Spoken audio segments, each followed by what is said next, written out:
Welcome back, everybody. Welcome back to the Free Agents podcast. Back for some more pre-agents. Back with the Duel 2, episodes 3 and 4 today. And so excited to get into it all because it's party time, baby. Well, at least at the start of episode 3. Of course, I am Matt here with, as always, Brian Scally. Scally, what's up? Hello. I'm good. I'm excited to be here for the party and for these episodes, which I feel like have really continued the messy fallout of the first two. Definitely so. Lots of people aware of the power structure and lots of people wanting to do something about it. But do they accomplish that? Maybe not. But they make some valiant efforts. And so for that, we'll see if we commend them along the way. I feel like through this era, just to go back to my intro, I feel like a lot of episodes open up with party time. Oh yeah, that's the thing is people miss this. Like this was the era of at least like focusing on the partying more. I definitely think in the early seasons there was lots of partying, but I'm wondering if in this era they still had the day off of filming. Like I know in the early Yeah. era was it like Saturdays where or Sundays where the cameras were just down and so they would have like huge parties and all hook up and go crazy on those days where I don't know if they have those days off anymore. So maybe they're just filmed more, maybe they are choosing to show it more, but it definitely is opening up with this is a party show. Everyone is young and fun and and we are going to show you that because that is it's vibes. Yeah, and we got a party girl here that's in her natural environment. She's loving being here, back for the party of the challenge this season. And that's of course Brooke, which was this was her whole thing on the first season. She was having a fun time partying, hooking up with Evelyn. And now she's back here for her second challenge. Note that she does tell us she has now gone a month without sex, and oh boy, she's feeling it. Oh Uh, boy. but she's having fun. Yes. She is she wants to have more fun, she does say. But she is loving the season. She wants to stick around. You know, on the gauntlet, she wanted to go home. She didn't care. But this time she's really into it. She wants to make it as far as she can. And it kind of feels like she's pitching to Evan, like, you could keep me around if you wanted, so do that. She also is going to tell us how, I don't know if you felt this way before she told us that we should, but she says that we should know that it's really brave and strong of Brooke to be there in the first place. So, I agree. Brooke yeah, is so brave and strong. I agree. Yeah. I mean, who could resist, feeling that way? But we also hear a little bit about Nehemiah has a connection to Brooke. He knows her outside of this. So, keeping an eye on the two of them throughout the rest of Brooke's time in the house. But we can also talk about Nehemiah here. Him and Davis are having a conversation because they have some common goals, as referenced at the top of the podcast. They are two of those people that are aware of the power structure, the majority alliance, if you want to call it that. And they're not in it. They want to do something about it. Yeah, which like when the opposition of the season is framed around Nehemiah and Davis, I start getting a little worried about the opposition of the season. I don't feel like they're super well set up, but at least there's some numbers trying to do something. At least there's something. But it's also like interesting as far as like if you're not watching along, the power structure of this group is very fractured. I mean, we spent the last episode talking about Paula's big mistake and Paula and Evan being at the top, but everyone doesn't trust Paula and maybe they don't trust Evan because of that. And we're going to see a scene coming up here as well, with Landon and Brad talking to Evan about how they don't trust Paula. They want to work with Evan and they really feel like they should be able to trust him, but there's uncertainty there. Paula and Evan, there's still uncertainty. She's talking to Nehemiah about how Nehemiah and Davis about how like she knows the game that Evan's playing. It's kind of shady. She still feels like he will have her back, but again, at the top of this group, even though they are perceived to be power, there are plenty of cracks. Yeah, there definitely are, and there should be more. There are definitely people who are on the fringe of this alliance, but I think they're either in much better than they think they are, or they're content to ride along for as far as they can get. Which is pretty common, I would say, for this era, especially. Where I don't know, there's going to be plenty of times, I guess, along the way in this era where people are going to not just do the Vacation Alliance thing. That's going to happen in Yeah, modern seasons, but I don't know. It's back and forth. for sure. Um, Landon, Brad, and Evan's conversation. Did you notice what I noticed on the table? What did I notice? I don't know. Wow, What you was didn't it? notice it. I was gonna send you a screenshot, but I was like, this would be really funny if not. I guess okay. Oh boy. Landon was Okay. drinking out of a wine glass, but what he had in that wine glass was not wine. Oh. Landon was drinking milk out of a wine glass. Oh, okay. Interesting. I think in the challenge house, I'm sure that there are lots and lots of mouths and less hands doing dishes than there are mouths. So I think you got to just take what you can get. Yeah, I had to go back and confirm that that was what I saw. Just making sure, doing due diligence, reporting things as important as that. But the carton or the whatever of milk. It's not a carton if it's like because a carton would be like the cardboard. Just a half gallon of milk, we'll call it that. Sure. Was sitting right next to the wine glass that very clearly had You milk in know, it. So we're lucky with challengers that Landon's not drinking directly out of the carton. we are. Um, I also feel like when they say that like drink milk to be big and strong, like I always pictured that maybe I'd look like Landon. Yeah. Yeah, didn't work out that way. Okay. Drink more milk. Yeah, I did a lot when I was a kid. I just it's not a thing anymore.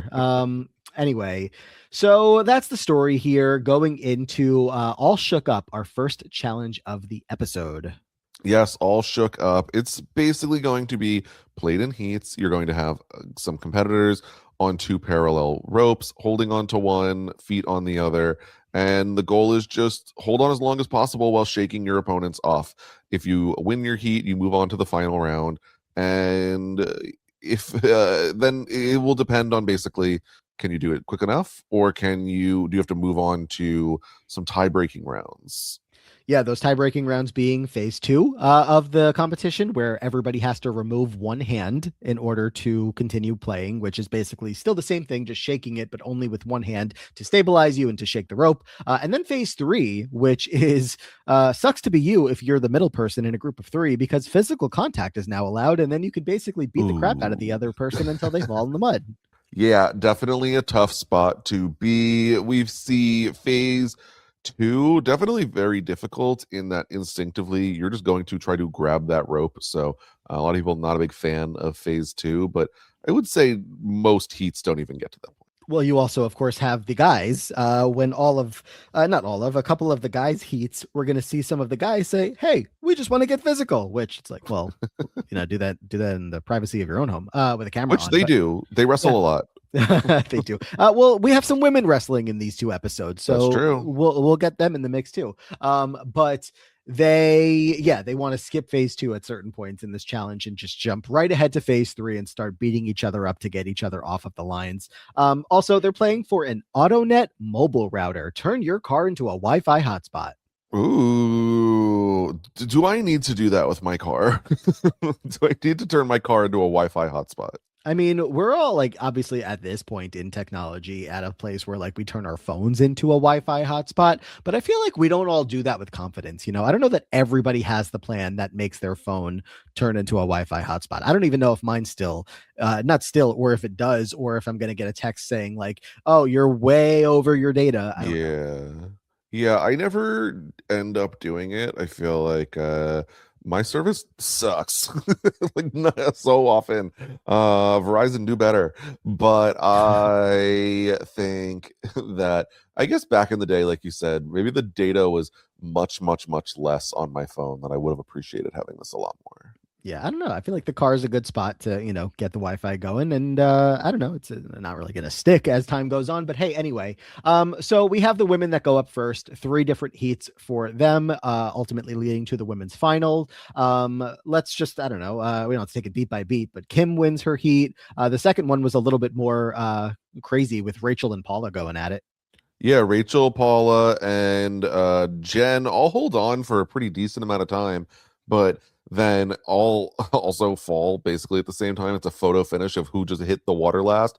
And despite the fact that Rachel was shaking these ropes like an absolute crazy person, she hit the water a millisecond before Paula, and so Paula gets to move on. Yeah, Rachel's like all that work for nothing because she was really trying to get Paula to lose. Yeah, She was very anti Paula here. and it was interesting because Rachel and Mark get to set the order, so they really got to pick which heat they went in, and I don't think they set themselves up well enough at all. I mean, she set herself up to be able to be the one to take Paula out. But yes, in general, I But mean, we also have a third heat. Is that what you're going to say? yeah, Or exactly. There's the third heat for each gender only has three people instead of four. So why didn't they put themselves in that? And like Rachel could have gone in against like, I don't know, just height wise. Katie and Jen were not set up well for this. Brooke, not really set up well for anything. Like there was an easier road here. The third heat ends up being Brittany, Ruthie, and Tori. Not Brittany. Ruthie gets the win there. Ruthie, who we're gonna talk about, a time or two here throughout these two episodes, is just like very outside of the rest of the house. As far as like having people to work with, like she's got some people, but it's not a ton. And so she is really looking to get this win here.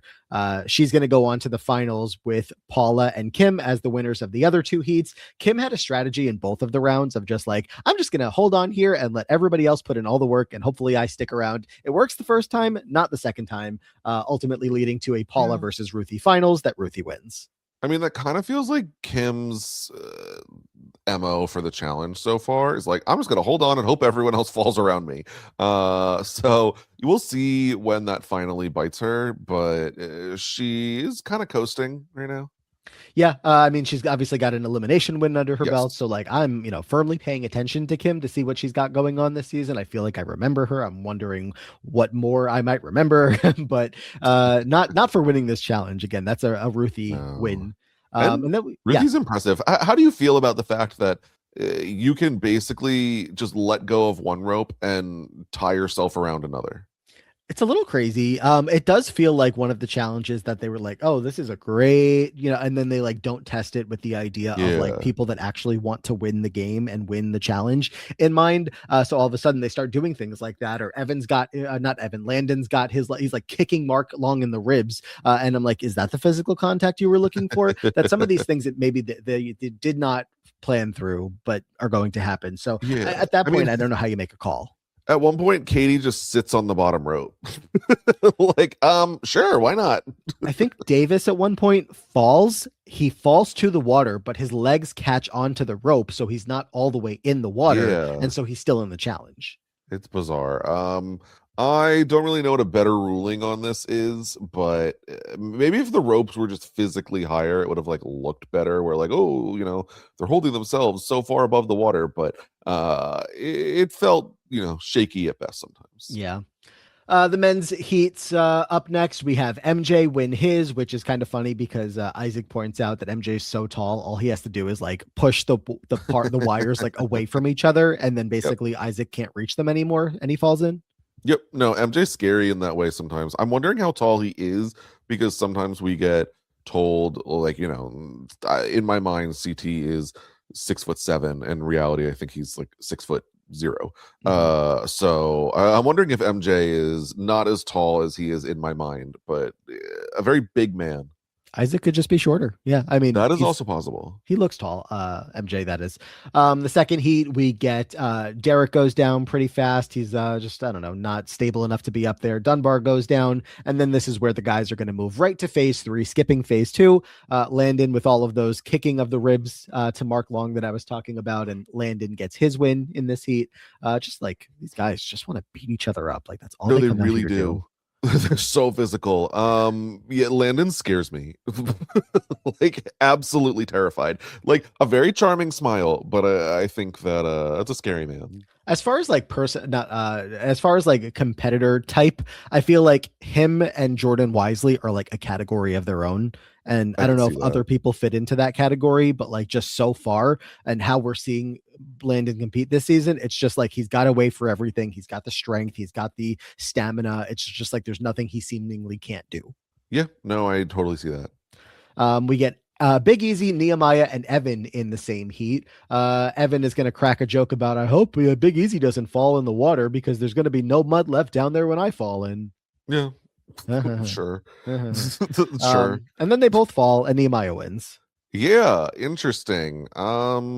I didn't think Nehemiah was the strongest of this heat, but good for him.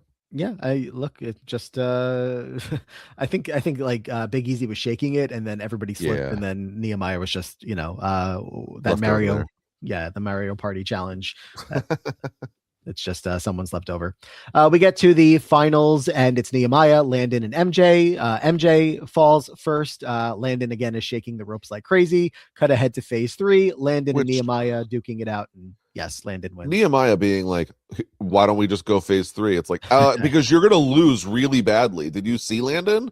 Like, why don't you just jump off the rope if that's what you want to ask? Like, Confidence of a Nehemiah, straight way man. too cocky here. To have the confidence of a straight man, I No, would real. I would be unstoppable. Unstoppable. I don't understand. Like, you better start shaking with one hand. Like, that's the best bet you got. Landon and Ruthie are our winners here. Now, when we get to Landon and Ruthie's deliberation, I guess my question, if it's even a question, is like, again, why is their assignment here is to pick out the one person that is going to start the safety chain? Why is it everybody that wins a challenge is directing the entire safety chain, name by name by name Yep. by name, writing it down underneath, as if they have any control over it actually Well, going that way? as if they do when they kind of do. People are playing along. There's this talk with Evan and Paula, kind of they were teamed up, but no one wants to save Evan if they don't know what his partner is going to do, because most of them are trying to direct the safety chain in the exact order they want. It's kind of this like, if I work with you and I save you, then I get more than one pick because we have negotiated your safety for further safety for my friends. And so I am like not surprised. I don't think it's strictly Landon and Ruthie deciding the order. I think it is, a compromise of, okay, if we, put this piece of the puzzle here, then this one will chain reaction 3 down this way, and we can figure out exactly how this is going to go. And so it seems to make a lot more sense. There's maybe, some week-long deals that happen, but in general, works pretty well. It feels like it just like could go wrong at any given point, and yeah, I mean sometimes obviously like these times it seems to be working in their favor, but I just like can't help but laugh at like this isn't the job you were given. You were given the job to name one person to start the safety chain. Feel free to keep strategizing beyond that. Obviously it's fair enough, but like they show us all of the strategizing as if like their whole mission is to give us the entire order.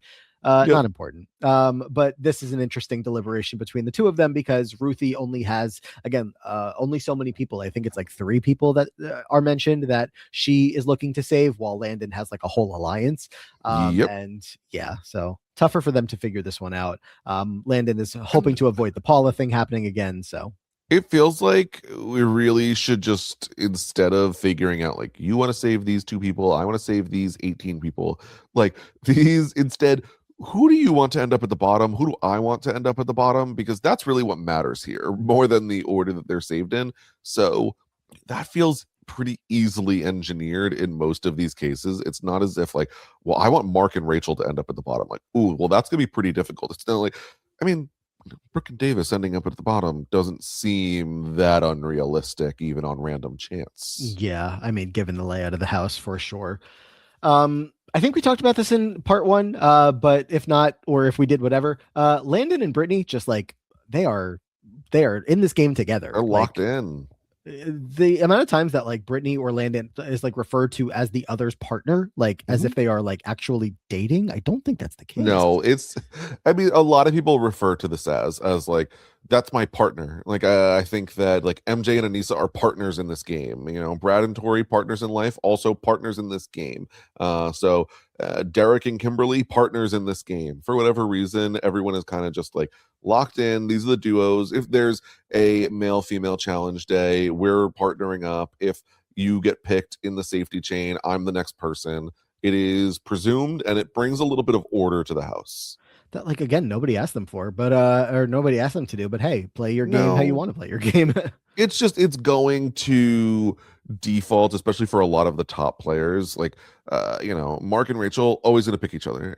They're not going to like, actually today I would rather team up with, like, no, that's not happening. So it is just going to start to trend that way when so many people are going to default at the same time. Yeah, I mean, some partnerships can be broken up. You might have said Evan and Paula were Sure. partners, but that's I what definitely we'll would have. see what happens in this game.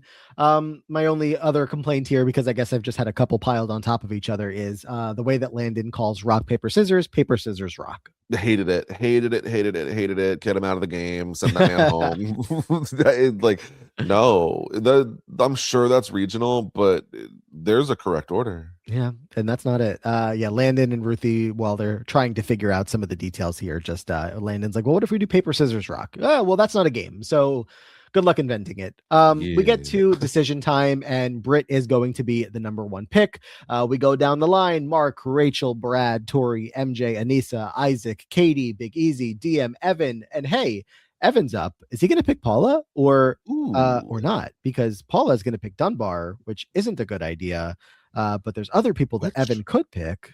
why? Why is it a bad idea if Dunbar gets picked? I feel like Dunbar is like on the fringe of their alliance at times. I mean, at least it looks like he wants to be. So I really don't know who we're so worried about at the back of this order. Like, let's say he does pick Paula and then Paula picks Dunbar. Like, is Dunbar going to save Brooke? And that's the real problem here because I don't think it matters that much anymore at that point. Yeah, I was a little confused about that too. I think ultimately it's less about the Dunbar and more about the picking Paula and really trying to distance himself from Paula Yeah. because everyone is telling him that he should be doing that. And he does. He is not going to pick Paula here. He's going to Yep. instead pick Kim. Big shocking moment. We obviously see Paula is fuming. She says Evan has no ball. She's giving him the finger out in front of everybody else. Tough spot for Evan to find himself in. Who's right here? I mean, I didn't see the, I guess, issue with what Paula did in the last round as clearly as obviously they all did. But that just might be me not like having a full clear picture of what the house dynamics were, where Paula makes a pick that the rest of them perceive to have been so off the wall that wasn't in line with what their plans are. So I feel like I have to believe that there's all these different people saying that Paula did something wrong there, even if I'm not understanding it all the way, that Paula did something wrong. And Evans Yeah. already got his back up against the wall here, that he feels like the only way out is to say, I'm not actually locked in with her. Yeah, I mean, the thing is, Paula probably made the better move for her game in the abstract, but when the culture of the house is such that you need to be viewed as very reliable, she's in one of the strongest pairs in the house with all the other strongest pairs around her. It feels like probably Paula made a mistake choosing Ryan, who's now gone, and Dunbar, who's getting picked last here, over the rest of her alliance. It is unfortunate. I don't know. I think that Paula, I mean, I said last season, I felt really bad in the time. Poor Paula, they screwed Paula. And then on the rewatch, like, how much did Paula do this to herself? And I feel like I'm a little bit there again. It's hard to not be. We're going to see, I think this is more in the next episode of Paula being like, yeah, I guess I'm really not good at picking out male friends. Which, like, yeah, you shouldn't be friends with any of these men. They're horrible. So Kim gets picked. She's going to pick Derek, who picks Jen, picks Nehemiah. Nehemiah has the choice between Brooke and Paula. Again, Nehemiah and Brooke have a friendship that Nehemiah reminded us about at the beginning of the episode. But Paula's crying, and you have to pick Paula if she's crying. So This that's was exactly what he stupid. does. He should have saved Brooke, who should have saved Davis. Paula and Dunbar, first of all, would have been way more interesting to see them fall Yeah. to the bottom. I'm wondering if there was some kind of deal of like, Nehemiah, you're going to get saved. You have to save Paula. And that was what he was weighing more so than boohoo, Paula's crying. Was it, he was negotiated a deal and thought that it would worsen his position. But we see Nehemiah going straight for the power players, so I really don't know why he would feel beholden to keep any type of deal.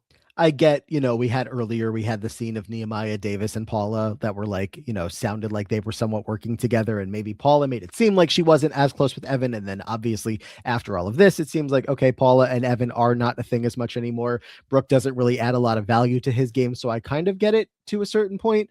But I don't know. I don't know that I Paula and don't think Dunbar so.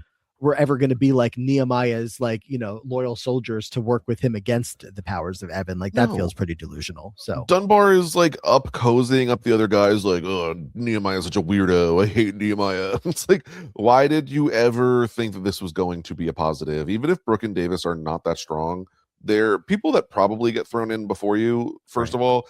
And also, like, I don't know, on the off chance anything goes right, they'll be on your side at least. Yeah. Well, Brooke is going to be going into this elimination, but to finish out the chain, we have Paula picking Dunbar, obviously, over Davis. And Paula is all pissed off. We're going to see the two people that get picked here for the elimination. Davis is going to select Evan, which Evan is Woo! not happy about by any means. I love it when people just call out someone who had otherwise no chance. Picking someone who's, towards the bottom of the order, boring. So they take these big shots, make the people who are in no danger of falling to the bottom finally have to face some eliminations. And Paula gets to feel a little bit of like hope here that maybe Evan will go home because she's pissed at him. So, Uh-oh. she's laughing in his face, basically. She makes that But clear. Davis, yeah, good job. Send Evan home yes. into Evan's face. Evan is going to spend the entire rest of the episode pre-duel just pissed off about all of this. He's going to confront Davis and ask, why did you call me out?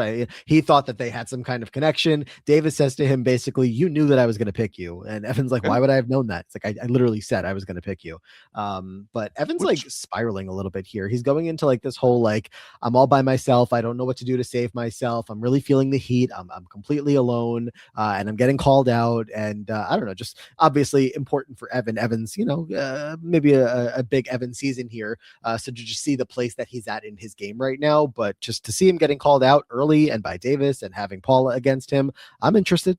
Yeah, I think the story of Evan stressing out is more interesting than the story of him just like having an easy ride. So having to deal with Davis even being like, I'm not dealing with bullies anymore. Like Nehemiah would have called out Evan too, which like maybe we like don't like expose Nehemiah's strategies, but I don't know, maybe it was just open that these two were always going to call out Evan, and I think that making it clear who you're going to call out is potentially very dangerous when everyone else can say like, oh yeah, well that's not me, so I don't have to worry anymore.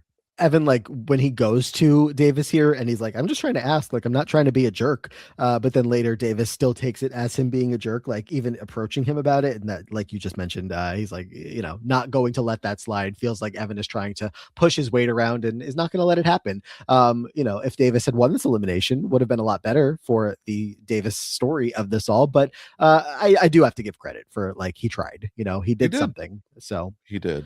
And then on the other side of the board, we have Brooke, who is in danger here from being at the end of the safety chain. She's going to pick Brittany.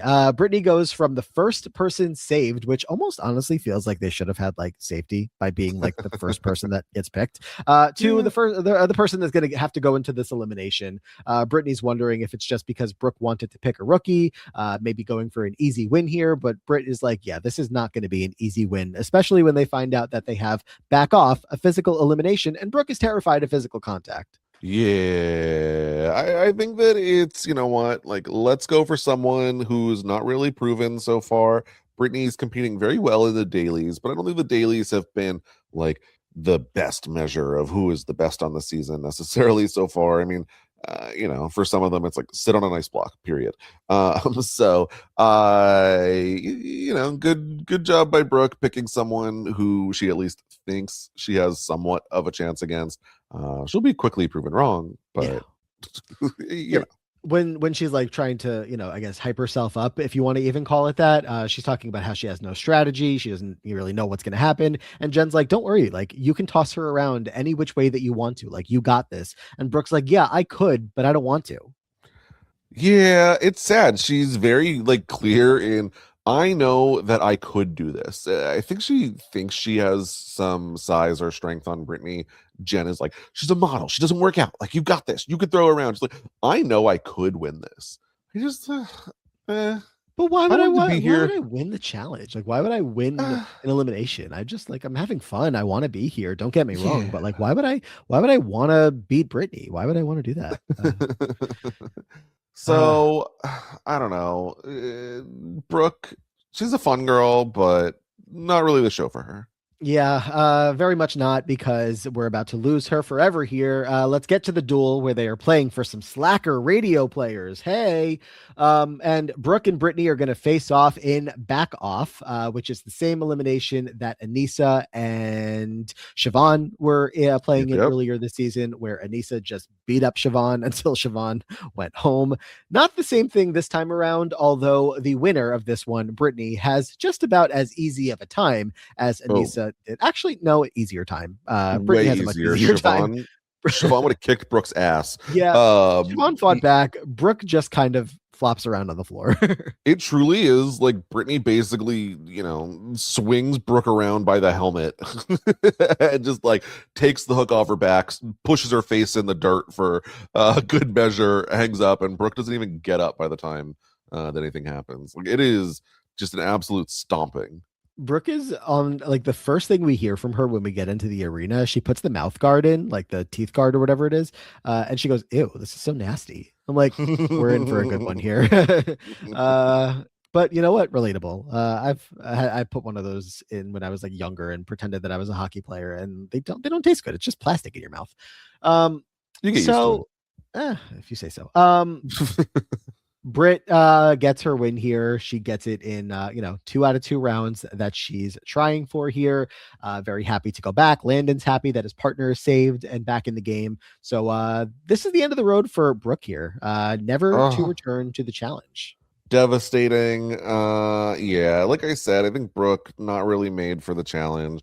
If we ever get to the real world season, I'm very interested to see what that looks like. I remember it was chaotic. I don't remember good chaotic, bad chaotic, but we will hopefully get to see Brooke at some point.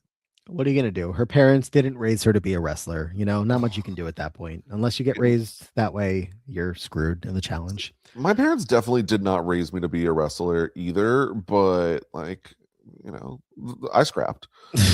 Well, more on that in a podcast coming to you soon. Um, Davis and Evan are going to face off here in Spot On, a new elimination that we haven't seen yet. That Evan was heavily speculating was probably going to be some sort of puzzle. Evan has been very worried that Davis would have a chance to beat him in anything that's not physical. Evan in this elimination and the next one, or is just like, I want to get my hands on him. I want to beat him up. But you can't really beat someone up in a climbing wall with a puzzle and a pattern, and just got to basically get to the top and do the board right. Yeah, it's a puzzle that like isn't very difficult. It's basically a climbing wall that has 16 missing pieces. The pieces are just like exact same shape, cylinder or circles, and you have to climb to put the ones in the top all the way down to the bottom. You use the empty holes as footholds as you go. First one to finish all 16 wins. And Evan is struggling at first, at least. Yeah, at first it's if you don't know what the result was going to be, I was like, oh, Davis has got this. That's crazy. Davis starts off with like a 3 or 4 nothing lead, but then Evan starts to catch up, and he catches up, and he catches up even more. And eventually, we realize that Evan had a better strategy. It seemed like in all of this, where when he needs to get his final couple of pieces in, it's the ones at the bottom, whereas Davis needs to get the ones in at the top and keep climbing up to the top to do that. And so that's going to Yeah. be a little bit tougher when all of this is coming to the end here. And yeah, Evan is going to get the win.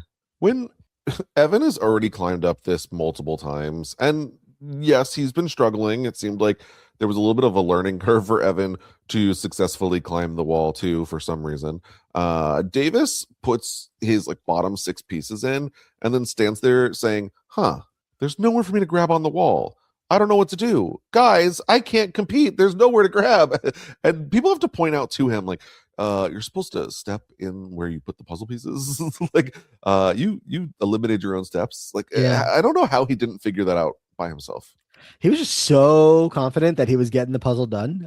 Which, like, look, you see a puzzle board, you're getting puzzle pieces put in, and then then he literally looks up and he's like, "Wait, how do I get up there?" Well, you know, you don't. Um, Davis is not done on the challenge just yet. Davis gone here, but we'll be back one more time 3 seasons from now. But I mean, through 2 seasons, not a ton to write home about so far. Definitely not. It's just kind of a below average challenge performance. I would say a typical forgettable challenge appearance. It's just like, okay, you show up, you might, pretend like you're gonna do something and go home. Yeah, I mean, I'll see how long I remember the Ryan and Davis hookup with Brooke there as well, kind of. See how long that sticks in my memory. But other than that, we'll see if his third time around gives us anything more. Nehemiah, obviously sad to have lost Davis here. They were working together at the beginning of the episode, both outsiders, but because he picked Paula, Davis ended up in danger and now is gone home. When we go back to the house, we're going to check in with everybody that's still here. Evan and Paula being, two of these, big characters. We're talking a lot about what's going on between the two of them. Evan is feeling like Paula now hates him, which is bad because Paula's met his family. Paula showed her boobs to Evan's younger brother. Like that's big stuff. You don't mess with a friendship after your friend shows her boobs to your younger brother.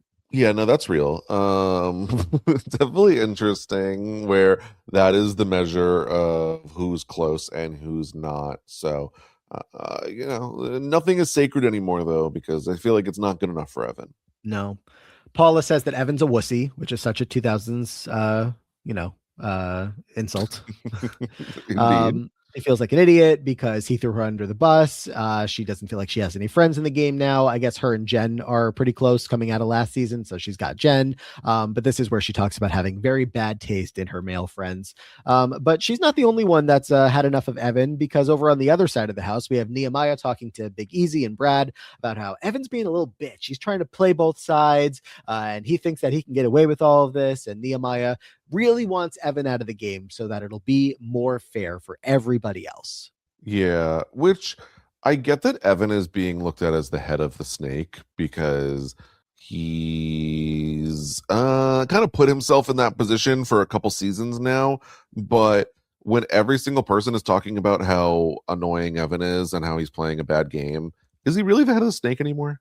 Yeah, I definitely don't think so. I mean, again, I get the perception of that he is seen as a big power player. He still probably has a lot of friends in the house. And, even like in this scene, like Brad is like, yeah, I can't really back Evan's game right now, but they're not ready to cut ties. We see Brad No. and Landon really trying to make something happen to, to separate Evan from what they perceive to be the problem, which is, of course, Paula. But the friendships that he has coming into the season are not enough to break everyone's complete trust in him, and that's what's frustrating someone like Nehemiah, where it's like, why can't we all just let him go? And everyone's like, Well, Evan's great for Brad, Mark, and Landon right now. yeah, Okay, if you want to take a shot at him, we're not going to stop you, which stops them from taking a shot at them. So, Brad and Mark and Landon all safe as long as everyone keeps calling out Evan. They don't have to go into elimination. They get to keep just sticking right around the top of the pecking order and let Evan fight out with everyone else in the house. yeah. Well, Nehemiah and Evan seems like the beginning of a beautiful rivalry. Hmm. So let's keep an eye on them as we head into episode 4, where Evan is not bothering with anybody in the house. He's herding sheep. Those poor sheep. Not Why is he not bothering sheep those like sheep? just to be clear, anyone that's not watching, this isn't a metaphor. This isn't the people in the house are sheep. Evan is herding sheep, exploring the beautiful land that they Yeah. are on. He's trying to like lift a sheep. It's like that's not happening. You're not even close. I will say I would also be doing this. Not like walking them on a leash like he seems to be doing, but I would be interacting with sheep at some point. Where did he go to find these sheep? Are they just in their backyard? I assume they're very close. I mean, they built a snowman in the bonus scene That's of the true. last episode. They are spending some time just exploring the nearby area. Although I also was like, how do they make a snowman? There's like, I see the grass, but I don't know. It was a thin layer that they rolled around quite a bit, I'm sure. Yeah. This is no relevance to the episode, but Tori Hall has a couple of confessionals here. She's obviously been, there alongside Brad, and all they do is save each other so far. So we haven't heard much from her. But I'm wondering if we are supposed to pay attention to her in the upcoming episodes, because she's complaining about how it's just tough being here with everyone being all drunk and stupid, and she doesn't feel like she has a ton of people who have her back. Yeah, and she's like, I'm not afraid to go home because unlike all these other people, I have stuff going on at home to get back to. So it'll be great to go home. They have nothing else, so that's why they're all terrified. I mean, we also should be tracking along the way of this challenge rewatch of like who says things like this all the time, because there's so many that like, oh, the Mhm. challenge isn't my everything, like it is for all the rest of you people. It's like a little bit of like the Casey Cooper, telling Coral to go get a real job lady or something like that. Like, all of these people that all signed up to be on this show that are saying that they care less about being on the show. So that makes them, I don't know, cooler or, better.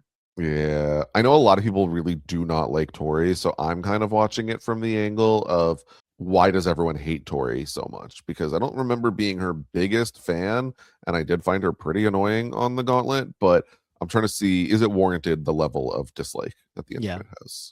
We'll see. Ruthie and Nehemiah are connecting. Both of them are pretty outside of the power structure of the house. Nehemiah, though, is not going to kiss ass or play the game on his knees. So we'll see about that.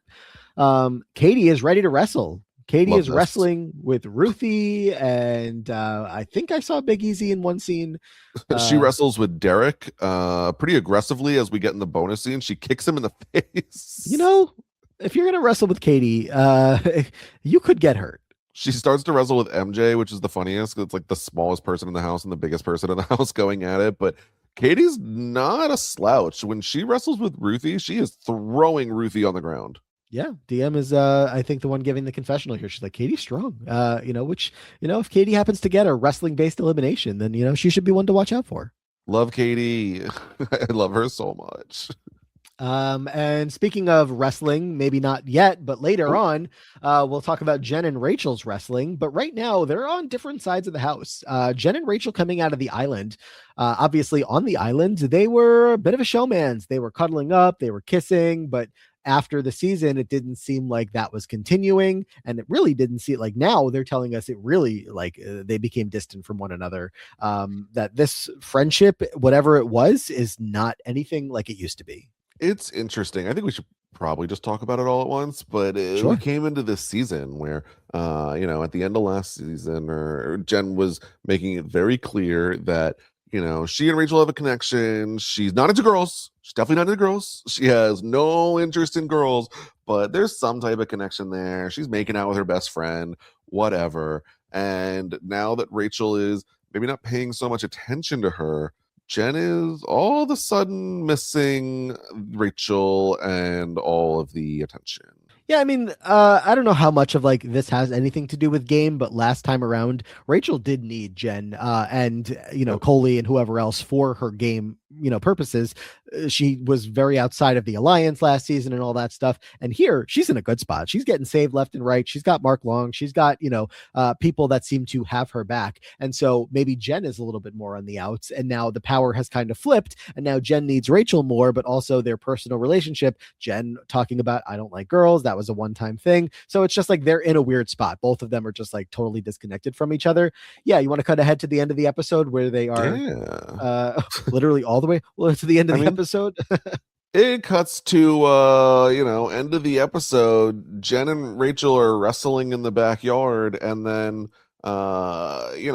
maybe wrestling without any clothes on in the bathroom much later. Yeah. I think that might have been the bedroom, which I only, clarify Yeah, because yeah, yeah. then No, you're right. You're right. yeah, because they're going at it in the bedroom, and because Rachel's like, yeah, I realized I would like to wrestle Jen more often, and Which they go inside. Yeah, and Like really going at it. There were the moans and groans were heard throughout the you house. have Paula who gives a good confessional saying that, all these noises, she's getting closer to the door because she's curious and bi-curious about what's happening. And then we have Dunbar, who goes outside of the bedroom, opens up the room to the window, and everybody in the house seems to come by, taking a turn listening to the noises coming out of the bedroom. There's definitely some noises. Jen does admit later, you can't help who you like, and sometimes it's just undeniable. So I'm wondering at this point, like, is Jen saying like she's into girls and she's into Rachel, or is this still I just really have a connection with my best friend Rachel, who I'm making out with, and sounds like doing a lot more with. Yeah. Well, doesn't she say at the end, or unless I'm misattributing who this confessional was from, that they've rekindled their friendship? So Yes. I think she's still viewing it as a friendship. Yeah. Not At quite. which Yeah. you can do this with your friends. I feel like it is trending towards more. It's definitely giving there's more going on here. But Mm, whatever places they're at in their own lives and sexualities, and I don't know how Jenna identifies today, but I know what kind of thing she believes in today. And those beliefs generally don't mhm. favor people that might have feelings for another woman, if they're Or a woman. wrestling with Rachel, sure. Yeah, so I don't know. But that's what's happening here. So at the end of episode 4, which, spoiler alert, that Jen is going to make it through this episode, even though it's a rocky road along the way. Her and Rachel are in a really, Yeah. really good place. I did forget that this rekindled. I had always remembered that Jen and Rachel were a thing at some point, and after coming away from the island, I was like, I can't believe I remember that so clearly for such a short Huh. storyline. So definitely makes a lot more sense that it rekindled here. Yes. Well, we have I would say, maybe all-time iconic challenge to talk about here. I do want to point out before we get to it, did you notice the shaky camera shot as they I did actually. what the hell was that? It was I like, what? don't know. So just if you didn't watch, before we get to the challenge, we get like the overhead shot of all of the challengers standing in front of TJ, and the camera shakes as if like someone hit the tripod with their body, and then the tripod shook and then it stabilized again. And I was just like, is this the only shot we had? And they had to include, it was a really weird I shaky. wonder if they were wearing a bobblehead. Maybe, honestly, that's a It's great call. possible. But losing my mind here. Am I correct in calling this an iconic challenge? Because it is for me. I think it's pretty iconic. I think it was made more iconic by it had basically a reappearance on All Stars, right? Is what happened. Oh, is that what yeah, maybe. I think that on All Stars, I don't remember if they wore the exact same thing, but it basically was like, oh my God, we've done this before, like all the way back on the Duel 2. I remember Brad specifically, I think, talking about it. So I think it has raised its cachet or whatever. It has definitely become more of a thing because it reappeared, whereas I don't know if I would have remembered it as clearly otherwise. Yeah, I totally forgot about the fact that it came back until you literally just said it. But yeah, if you again didn't watch, they are racing down. Is the item a luge that they're racing, or is the sport luging? I have no idea. No, they're riding a luge. Okay, great. They're riding a luge. They have all of them have to ride down the luges. They have to like go up the mountain and then down the luges, or down on the luges down the other side of the mountain. But the catch here is that everybody has to wear what's basically a giant cylinder helmet that has all of the players' faces printed on them with giant ears attached to them. That some people are going to complain those are not my ears. And I guess no one's complaining that that's not my face, but the faces that they have of all these people aren't just like their headshots from the season or anything. It's just like a random ass picture. It seems to be like Evan's picture is so funny. Just like he's caught with his pants down type of face. But yeah, they have to do an entire challenge that is actual. Like it's not just like, oh, walk from here to here. Like you're going up the hill, coming down on the luge, and then eventually doing a puzzle, all while basically having zero vision. I mean, it's not zero, but it's very poor vision. I was trying to figure out how to explain what these were to anyone who did not watch and have the visual. and I came up with it was like they had a giant lampshade on their helmet that Yeah. spun and whatever. And then I think it was Katie who was like, these giant lampshades. I was like, God damn it. I thought I was so original. So beat me to it only however many years ago. But yeah, they basically have a giant lampshade with a hole cut in it. And so you can only see like out that hole. And some people, I think, do what I would consider a little bit of cheating in this. Looking underneath the lampshade. I mean, they basically, it's connected to the top of their helmet, and it seems like people just detach it from the top of their helmet and like let it rest on their shoulders. Like it is very much not in the spirit of the challenge. No, it is funny. Besides just like going down the hill in the luges, that they are running up the mountain, with their lampshades on their head. And, first of all, it's just some basic cardio, but some people are not interested. Big Easy, running up a hill. He says, I'm Big Easy. I don't sprint up hills.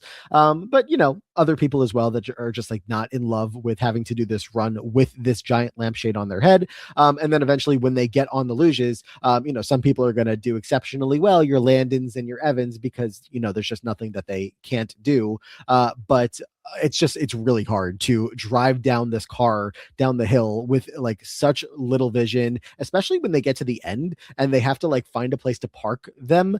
And I'm like, how do they see where anybody else is, anything else is? How are they not crashing into things? It's so Like, scary. as far as safety is concerned, this whole thing felt very unsafe and like somebody could get Yep. seriously hurt, which is a lot of challenges. But this, like, I'm like, no one's got pads on anywhere, elbow pads, knee pads, going fast down this hill with Yep. very little vision.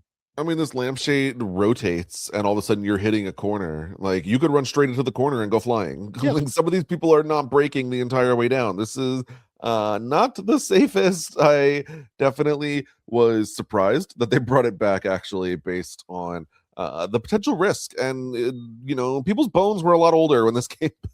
Yeah. I mean, when I, going back to saying this is one of the most iconic challenges, just who could forget? If you've ever seen this before, even if you've only seen it once, you remember, the giant lampshades with their faces on them that they have to look out of. Like that is a funny visual that I think, again, most people would remember. So if nothing else. For sure. But as far as like highlights from the rest of the challenge, it's just a series of, comedic moments of just like people running into each other, all that kind of stuff. Paula and Dunbar crash and Paula like falls to her knees. But did you have any other highlights outside of just like, the couple of gags? We have that Mark's luge does not work. It just never comes out of the braking position. So I don't feel like we got an explanation how that got resolved, but oh well. And otherwise, not really. Everything No. else is pretty standard.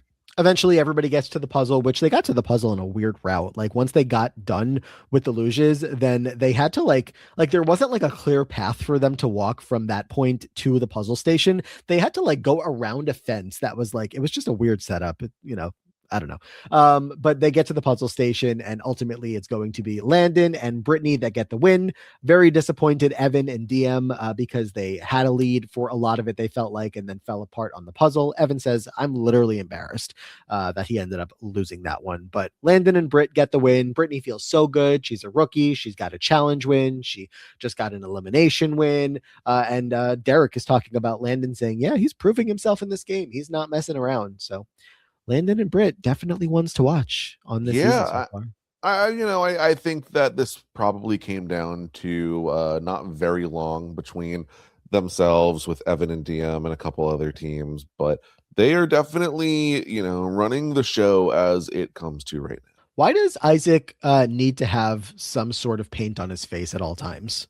I'm really not sure why all of a sudden in confessional Isaac is like half faced in glitter. So I just always take it as that's Isaac. I guess so. He's got this Sure. like blue glittery pattern that someone has drawn onto his face that he's doing all of his confessionals in. Anyway, during this challenge, somebody got injured, and that would be Jen. Jen hurt her shoulder, and she doesn't know what's going to happen. She doesn't know what to do. She's talking about seeing the doctor, but Scally, she says that if she does see the doctor and they recommend that she goes home, she's really thinking that she should do that.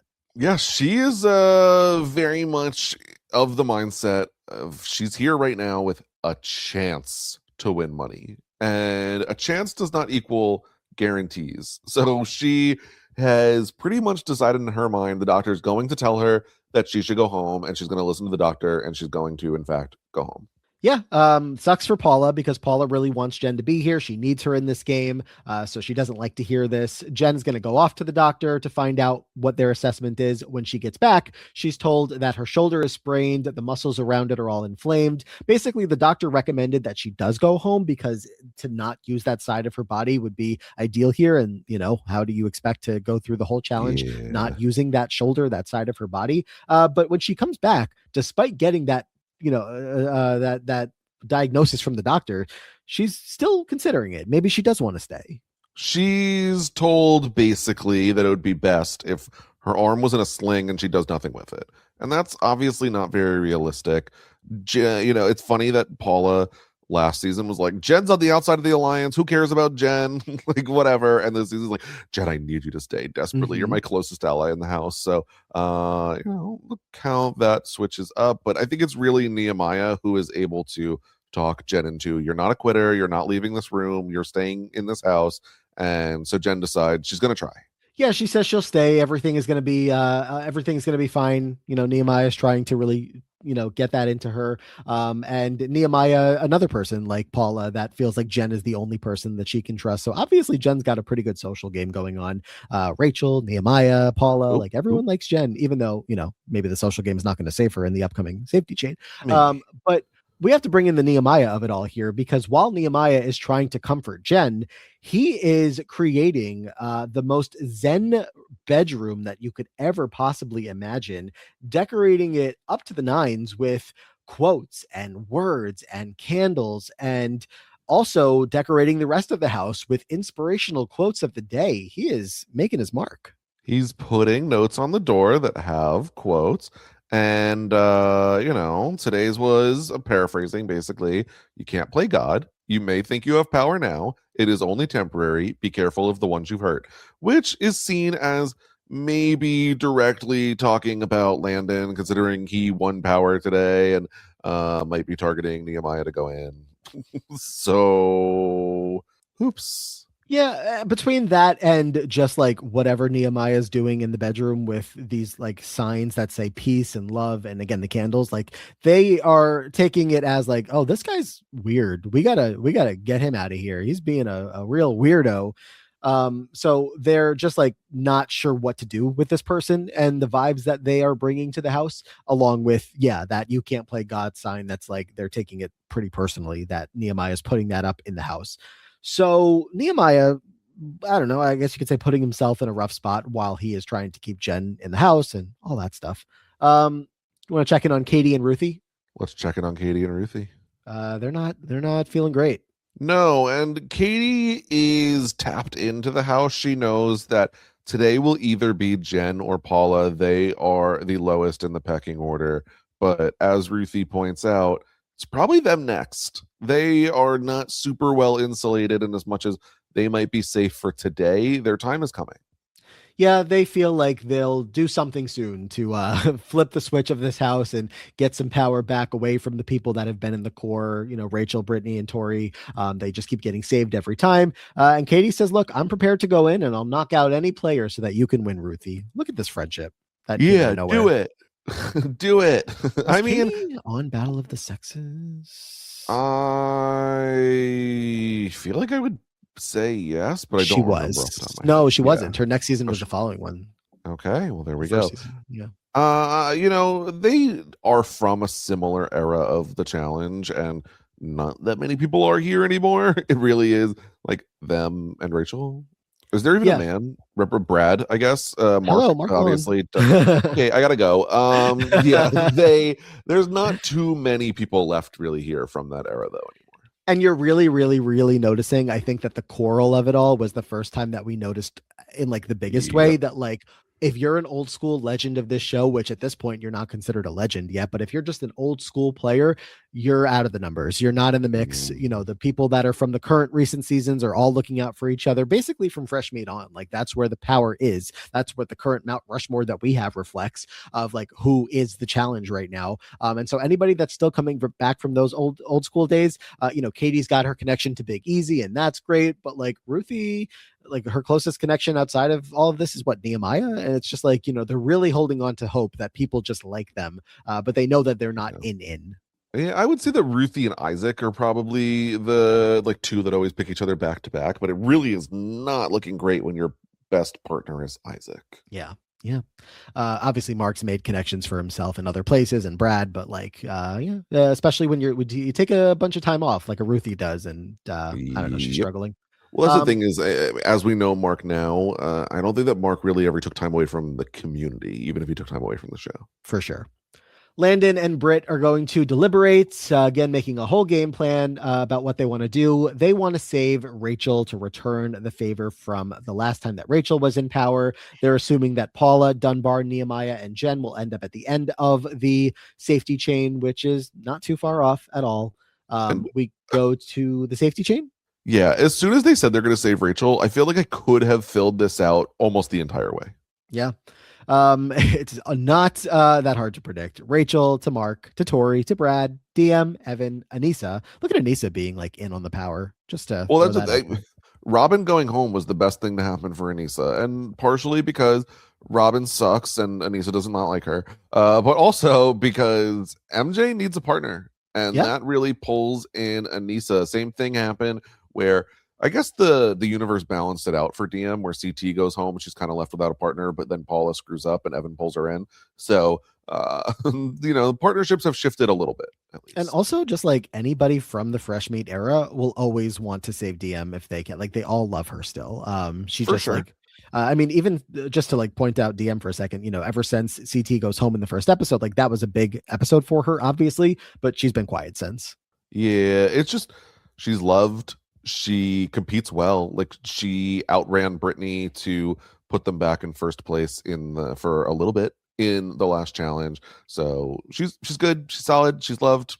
Yeah. There's not a lot else there. Then we have Kim to MJ, Kim, Derek, Katie, Big Easy, Ruthie, Isaac. Isaac is going to have to choose between Paula and Jen. Picks Paula, sorry, Yep. brain fart, leaving Jen behind and going into elimination. Paula is going to choose between Nehemiah and Dunbar, and obviously she's picking her boy Dunbar. But the reason that she gives here did make me laugh. She says that she's leaving Nehemiah because that is the support that Jen would want. Yeah, which is stupid. I hate that. Like just be like, yeah, I'm saving the guy that I always save.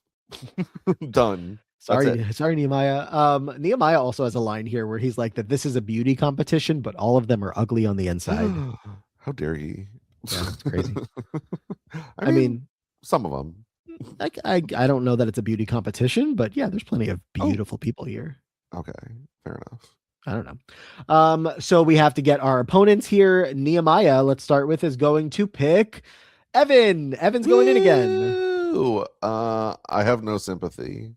Well, Evan, I don't know if Evan has any sympathy either. Not that he would He's need it or pissed. whatever, but yeah, Evan says this is gutless and he can't wait to kick Nehemiah's ass. Yeah, his arms are still tired from the last elimination. He does not know how he's gonna do. He's really stressing about it yet again.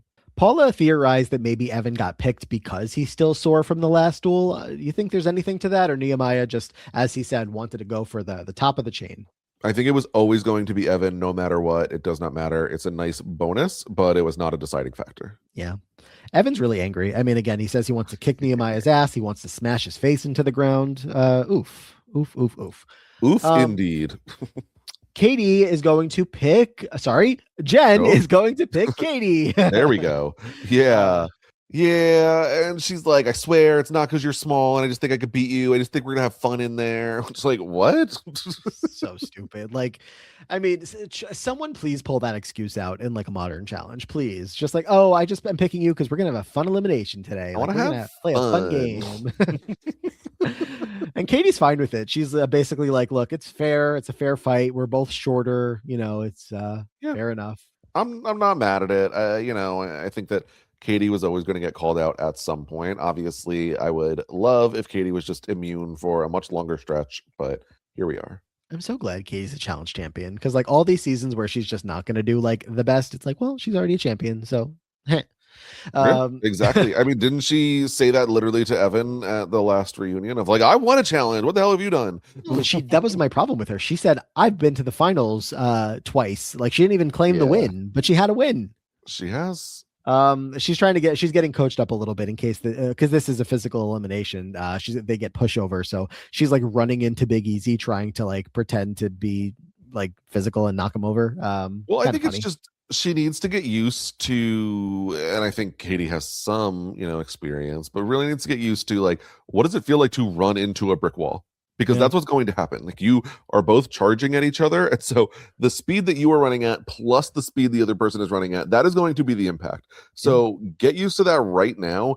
And as Easy really coaches her, like, you came in at an angle, like, you came in and like that's gonna like, get taken advantage of, and they're gonna push you right off to this direction. If you are running to the left, then you will be going to the left rather than like hitting her backwards. So you need to get prepared for what you're really going to have to do during this to win. I'm double checking this while you were talking. I'm glad there's one more season of Big Easy and Katie together after this one. Phew. Yeah, it's just like I feel like we've been really tracking their friendship since Fresh Meat. They get their start on the team together, and then after that they were back together for one more season prior to this one. They're back together here, and then they'll be both back together on Cutthroat for one last time And playing a challenge together. Oh wait, are they on All Stars together? I think They're they're on on All All Stars Stars together. together. They're on Yeah. All Stars 1. Yeah. I don't Yep, remember yep, what the yep. friendship was there. So in 6 years when we get to it, we'll see. Yeah, I guess we'll get to it eventually. Well, let's start with Evan and Nehemiah here as they go in order. They're going to be playing Elevator. Yeah, elevator. We've seen this one before where you have to pull the chain in order to raise the platform of the other person. It's made very clear this time. This is based on speed only. The weight of your opponent does not have any effect, so don't worry about that. And I was like, is Evan that big? Like, I wouldn't have really questioned this too much. Yeah, I mean, I guess not. I don't know how much bigger he is in person than what we're seeing on TV. He looks big on TV, but I don't know. Yeah, I think Nehemiah looks like more agile, but I didn't really take it to be like the biggest size difference in the world. Yeah. And so once they're going, obviously, Evan is, this huge man apparently struggling to fit in the cage in such a way that it makes it difficult for him to pull the chain and raise Nehemiah's platform. He is flailing all over the place, trying to get on his knees, getting yelled at to sit back down on his butt. And Evan is struggling to get down the mechanics at first. Yeah, he's like, standing up. He's not sure how to make this work for himself, but luckily for him, Nehemiah ends up moving a little slower than you would have hoped for Nehemiah to be moving. Yeah, totally gasses out. And so even with Evan's struggles, he does walk away victorious from all of this, which, I mean, look, it would be fun to have lost Evan last week or this week and have one of these hits from, first it was Davis, now it's Nehemiah, like trying to take down the power. They're going for the shots. They're just not landing the shots. So Evan obviously earning his way back into the house back-to-back times here. But someone will have to keep trying or Evan's going to go on to just win the whole thing. How good is Nehemiah Overall, like as a competitor? Yeah. I would say like pretty mid, but like not in like I feel like mid sometimes means bad, these days. Sure. It's pretty mid. I would say he's below average. Ooh. I think he overrates himself very highly. I mean, yeah, if he told me that he was one of the best of all time, I would say, oh, that's not true. But I don't know, like when he wins his final, obviously a lot of that was credited to Frank and not necessarily him or anybody else on the team. Yeah, I mean, he has that season performance, which is pretty good, but I don't think that he, like, as an individual got tested a ton there. And I just can't think of any real time on the challenge proper where he is just killing it. I think he comes back and has a lot stronger showing on All Stars. And I wonder if that's like, did he like grow mentally, physically in the interim? Is he just like a little younger than everybody else on All Stars, and that has served him well? Because in All Stars, it's like, all right, you know what, Nehemiah looks ready. Like, bring him back to the challenge proper. And now watching him on the challenge proper, I'm like, was Nehemiah ever ready? Like, I don't know. Yeah, I mean, he's certainly like there throughout challenge history. Obviously, in these early seasons that he's in, what, a total of 4, I think. Yeah. Yeah. He's got one more season to go pre All Stars. And that's 4 seasons from now. And then, of course, he's going to come back for All Stars. He's on All Stars 1, 2, and 3, and then, season 40 for the main version of the show. So it's like he's really a consistent presence. But if you like needed to, make a list of the top 5, top 3 Nehemiah moments, you might struggle. I'm looking at this season. Nehemiah or Isaac? Who do you got? Oh, as like a competitor? Yes. I have not seen enough of Isaac yet. I can't Okay. say. Nehemiah or Derek? Derek McRae. Oh, Yeah. Derek McRae. I mean, just like bigger in size and obviously Yep. a better political game. Nehemiah or Big Easy? Big Easy's got the political game down. I would trust Nehemiah more competitively. I would trust Nehemiah more competitively in a final. I would trust Big Easy more on most dailies. Sure. And I don't think I need to ask Evan, Landon, Brad, No. Mark, like MJ. I think that almost every guy in this house, like, and maybe I could ask Nehemiah and Dunbar, but I feel like it's Dunbar. Yeah. So Yeah. I just don't think Nehemiah's that good. Fair enough. Well, he's gone, so he's not Yep. not competing for the title anymore here. But let's get to the second elimination. It's Katie versus Jen in pushover. Obviously, Jen's got the bad shoulder, but she says it's fine. I'll deal with it afterwards. And this one was a pretty decently even matchup. It's a good fight. I liked it. Yeah, Jen wins the first round. It's not too difficult. Katie wins the second round. Not too difficult either. They're seemingly pretty well matched. It's just about who gets the upper hand early. And I really did enjoy this elimination. Yeah, especially once Katie was able to get back in it, and it was like, okay, this isn't True. going to be super easy. It's not just a layup. Love to see Katie get to point in elimination because she was, crushing some eliminations in her early challenge career, and so I just like to see that we can get that Katie back, the scrapper, the one who, people are like, don't sleep on Katie. She might be small, but she's got a lot of fire in her, and she doesn't want to lose. So. Love that. Even though she does lose here, we are going to lose Katie, who, 2 more seasons to go as far as the current era goes, and then she'll be back for All Stars. She's back on the very next season, the next one we're going to watch, and then she'll be back 2 seasons after that. So 2 of the next 3 got some Katie on them. And then we, have to deal with the time after that where we won't see Katie for a long time. But we'll meet a lot of fresh faces in that group that'll keep us busy enough, but they won't be Katie. I don't know. It's fine. 3 more seasons until I'm depressed. So back at the house, we have Evan ripping up Nehemiah's quotes. Jen's like, oh, you're an asshole, but in like a joking way. And Evan's just happy to be back. People keep taking shots and they keep missing. So for now, Evan goes nowhere. Yep. 2 fine eliminations. Congrats to Jen and Evan, even if I probably would have rathered both of these go the other way. Katie staying, yep. I agree. Confessional update for you all. Through 4 episodes, Evan is at the top of the list. I know it's surprising. What? 42 confessionals for Evan, followed by the next highest person at 30 is Paula. And then the next highest person after that is the now eliminated Nehemiah with 18, tied with Ryan Kehoe, Shocking, still actually. hanging in there with 18. Yeah. Jen is high up with 16. I said earlier that DM has been barely on the show. She has 15 confessionals right now, so she's still top half or top whatever. She's like top quarter. I mean, if you take out those 7 in the first episode, that brings her down the list significantly. But yeah, so just since episode 1, I feel like she's been kind of falling out of it. Landon, Brittany, Kim, Big Easy, we get to the middle section, but down at the bottom, you have Dunbar with 3 overall. You have Tori with 5. Yeah, interesting. I didn't think Brittany was quite as visible. I had remembered her from this season for sure.